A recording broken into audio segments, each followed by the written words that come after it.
welcome from the SheShed France, and I'm Zena, and today I'm going to be talking a bit about crochet and using patterns in different ways, and we're going to be looking at reading a pattern and then thinking about how it can be used in a range of different ways.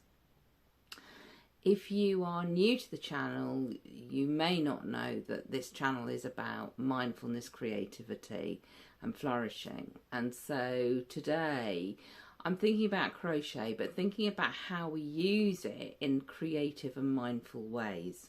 And so that's what I'm going to be focusing on, as well as focusing on how you can read a pattern and then use it in different ways depending on what it is you want to get out of it. Crochet is particularly useful when you are wanting to make something that's wearable, but you don't actually want to have to make something that fits, because crochet doesn't actually fit a garment in quite the same way as knitting can do, but actually it gives you those opportunities to do things that are a bit different, do things in slightly different ways. If you were someone who was reading my blog before you were watching my vlog, what you will know is that I announced about a month or so ago that I was going to take a pattern and use it 3 different ways with 3 different lots of yarn. I'm really pleased to say that I've actually finished that project because I was very keen to get to the end. And today I'm going to show you that pattern, show you the different yarns that I've used, and talk you through reading the pattern and thinking about how you can follow it and how you might want to adapt it. The pattern I chose was called the Bronwyn Shawl. I'm going to put all of the information about that in the text box below, so don't worry about it too much at this stage, but all that information will be there for you. So let's get on and have a look at what I've actually made. So this is the first one that I made, and is actually using an Aran weight yarn. Actually all of this yarn was already in my stash, which was very useful because it was a good way of using it up. All of these colours and yarns have been used in something else. So what you can see about this shawl is that it's an asymmetrical shape. It's a bit hard to show on the camera. I'm doing my best here. My arms aren't quite long enough. But I really like this as a shape. I prefer it to a standard triangle, and I think it gives you more options as to how you can wear it. So this was the first one that I made, and I'm going to talk to you a bit later about the different stitches and the pattern itself. But that gives you an idea of shawl number 1. This is the second one. And you can see the pattern looks exactly the same, the shape is the same, but the yarn here is very, very different. I'll try and bring it a bit closer to the camera. I'm hoping you can see. This is a hand spun, hand dyed yarn, which I bought here in Brittany, but interestingly, the woman who makes this yarn is actually American. She's based here, she's been here for many, many years, but she finds that she can't find natural dyes that work over here. Whoops, I've dropped it. So she actually sends to America for her dyes. I do think that this is absolutely beautiful, and this is definitely one that is staying in my wardrobe. It's lovely and warm, as you can imagine, because it's really quite thick. So again, using the same pattern but used in a different way, using different sized hooks, and I will come on to that in a moment or two. And this is the third and final one, and this was made with cotton yarn this time. Again, something I already had in my stash. I can't remember why I bought a whole load of cones of yarn, but I did. And what I did was actually mix them up so that I was using a double thickness each time. So the blue and the grey went together, and then the mottled grey went with the red to give it a bit of depth, because one of those yarns on their own wouldn't have been heavy enough, but the two together made it a better weight. What you'll also notice is that I've actually only used 2 colours through this, whereas in some of them I've used 3. And so what you'll see is that there are different ways that you can interpret a pattern.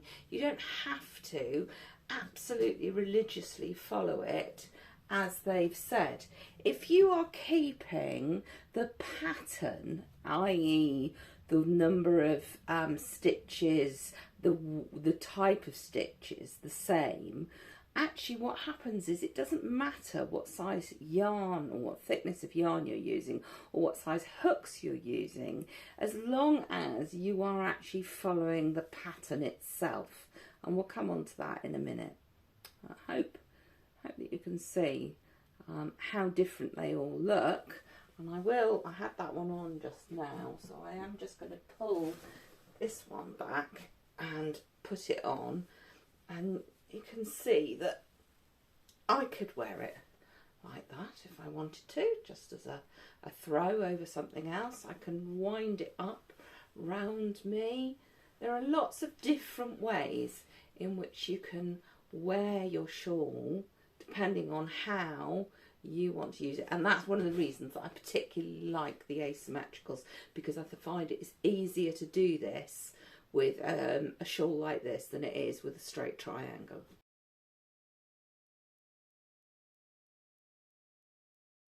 I'm going to move on to actually thinking about the pattern itself now and how you need to work with it. As I said, this is the Bronwyn shawl, and I will give you the links to where it came from. But what we need to think about initially is reading the pattern. Now, it might seem very obvious for me to say to you, make sure you read the whole pattern before you start. But I think we all can get quite excited and carried away and so on and start into something without having fully gone through it. And it's a really good idea to go through things and check what the pattern is asking you to do to make sure you understand what's being asked of it. Now, on this first page here, you can see a section called Abbreviations, and this is so important to actually check and make sure that you've understood it. Now, what you will find with crochet is that often patterns are either written in UK terms or in US terms.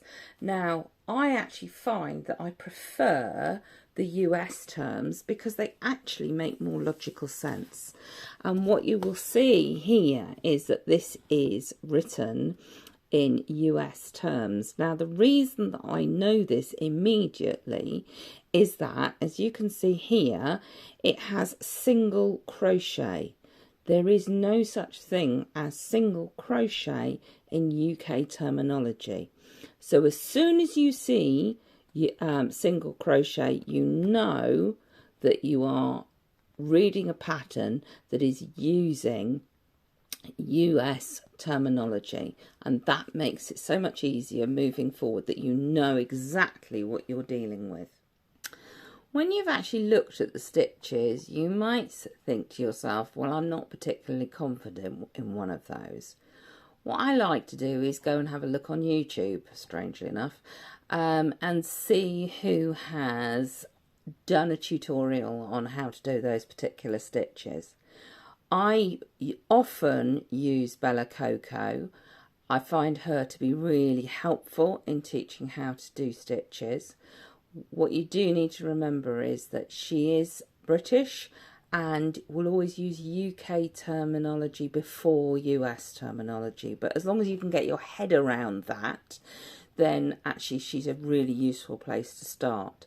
And the other place to have a look is the Crochet Crowd. If you look at Mickey from the Crochet Crowd, he's got a channel on YouTube, and he also works with Yarnspirations, where you can get lots of free patterns, and you can find that he does a whole series of stitch tutorials, many of which are very useful if you're not sure about what you're doing.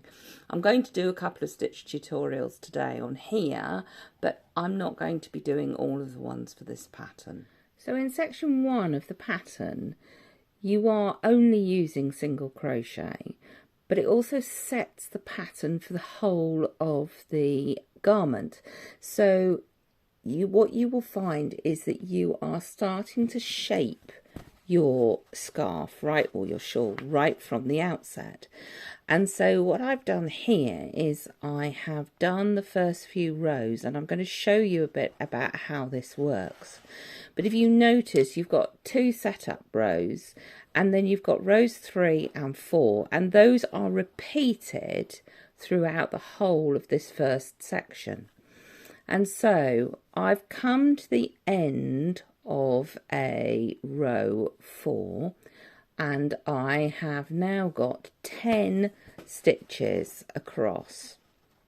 And what happens now is that at the end of each row you chain 1 as a turning chain, which I'm just about to do, and then you crochet across. So let me put the pattern down, pick up my crochet hook.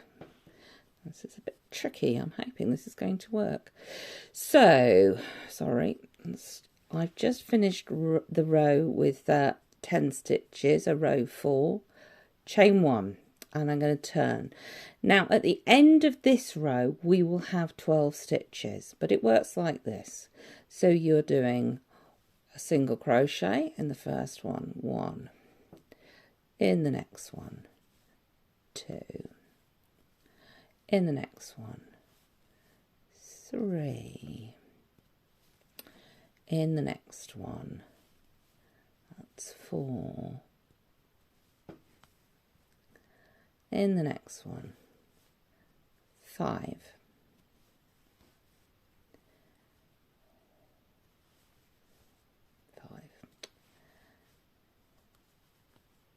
6.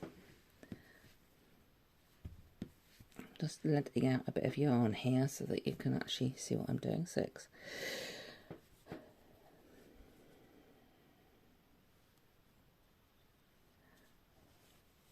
7, 8. Now then, what I like to do at this stage is turn my work slightly so that I can look at those 2 V-stitches, because those 2 are the most important, that you know that you've got them there. So you've got 2 stitches left on the row, and into each of those you are going to do 2 single crochet. So in here I'm going to do 1, 2. So I've now got 10 on my row. All right, let out a bit more of yarn here. And then in the last one, another, whoops, now that's the other thing that you sometimes find, because it's the stitch on the end, you've got to make sure that you've got both the legs of the stitch over your hook. So there you go, there's 1 and 2. And now I have 12 stitches in my row. So I'm going to chain up 1 and turn.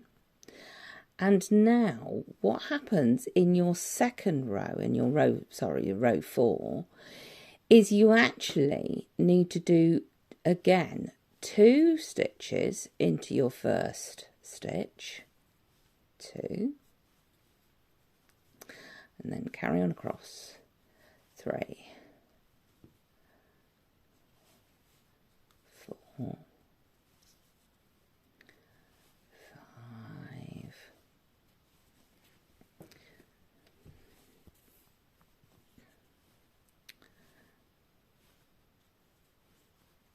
6,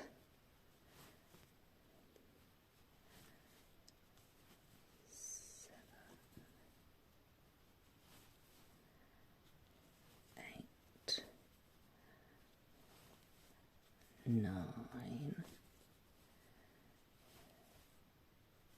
10, 11,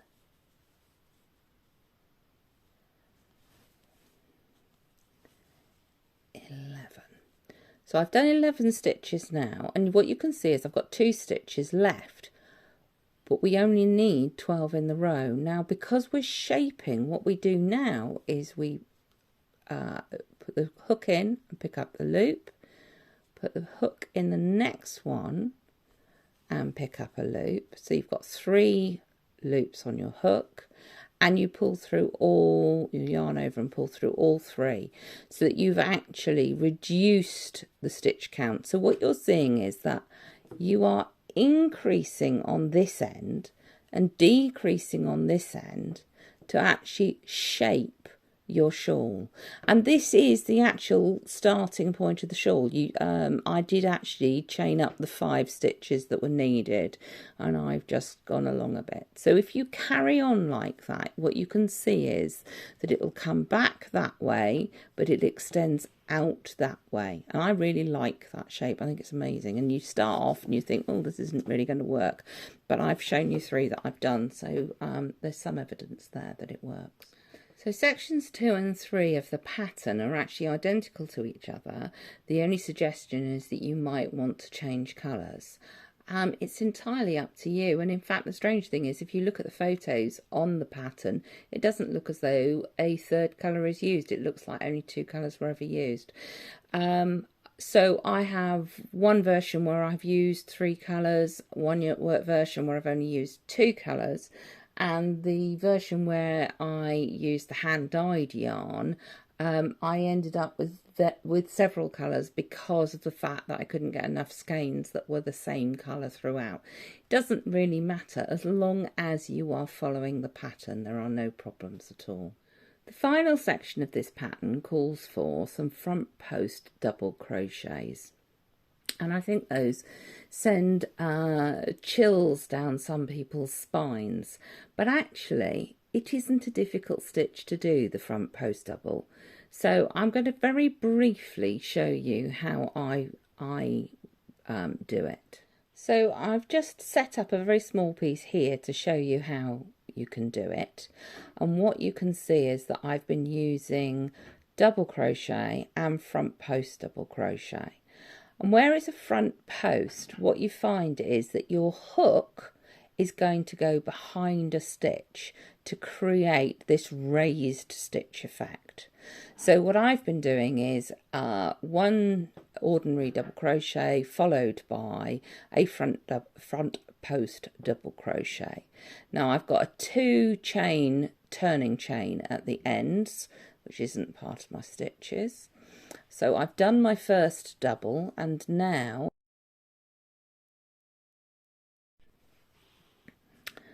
so to do a front post double crochet, you start by yarning over in the usual way for doing a double crochet. So the yarn is now over my hook.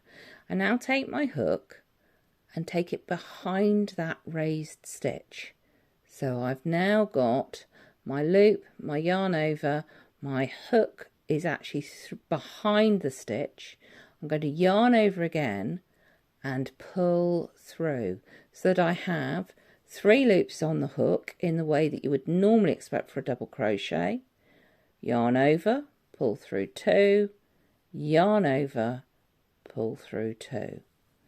So I'm just going to do an ordinary double crochet for my next stitch, and then my next front post double crochet. So I yarn over, I put the hook behind the stitch, I yarn over, and I pull through so that I know I slipped there you go. So yarn over, put your hook behind the stitch, yarn over and pull through so that you have 3 loops on your hook, yarn over, pull through 2, yarn over, pull through 2, and you've made your next front post double crochet.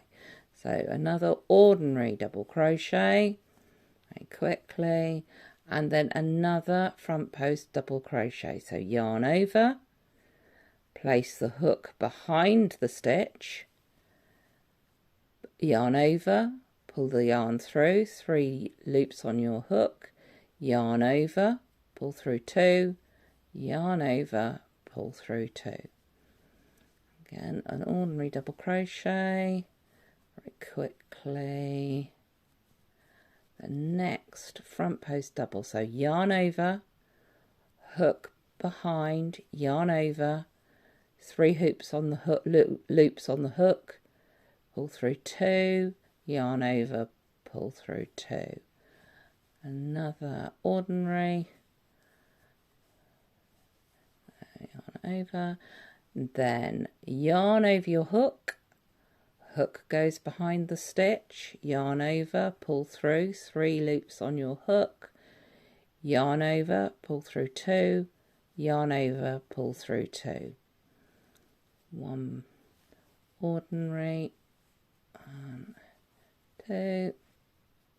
This is one of the reasons that I say that the American terminology is more logical, is because there are 2 stages to a double crochet. There is 1 stage to a single crochet. There are 3 stages to a treble crochet. So to me, it all makes much more sense. So our final front post double crochet on this row, I'm going to yarn over, put my hook behind, yarn over, pull through.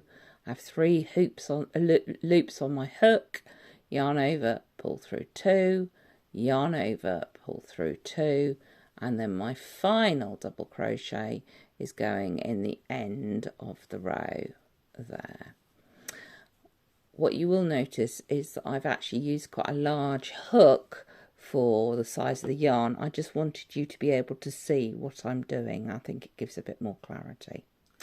I'm hoping that today has given you the confidence to have a go at doing something different and realising that you don't necessarily need to follow a pattern religiously. What I would say is you need to follow the stitches and follow the repeats, but you can use different yarns depending on what you want to do. So this yarn, which is the hand spun one I was talking about earlier, the actual hook size that is given in the pattern is a 5.5. Well, there is no way that you could crochet this yarn with a 5.5, and I was actually using an 8mm crochet hook. And that's something you can find for yourself by just playing a bit, doing a little test square and seeing how it turns out. In actual fact, none of my shawls were done using a 5.5mm hook. I thought that the cotton one would be, but I started and it was too tight. There wasn't enough drape on the fabric. So I went back and, in good old crochet terms, I frogged it. I ripped it back and started again, and I only went up by 0.5 mm, but that 0.5 mm made all the difference, and it meant that the drape of the finished item was that much better. Well, thank you so much for dropping by. I hope you've enjoyed it. If you have, please do make comments or ask questions. Please remember to subscribe and ring the bell, and that way you'll know every time I upload. I try to upload each Friday at 5 o'clock Paris time because I live in France. So I'm not absolutely certain what I'm doing next week yet, but I will probably let you know in a short between now and then.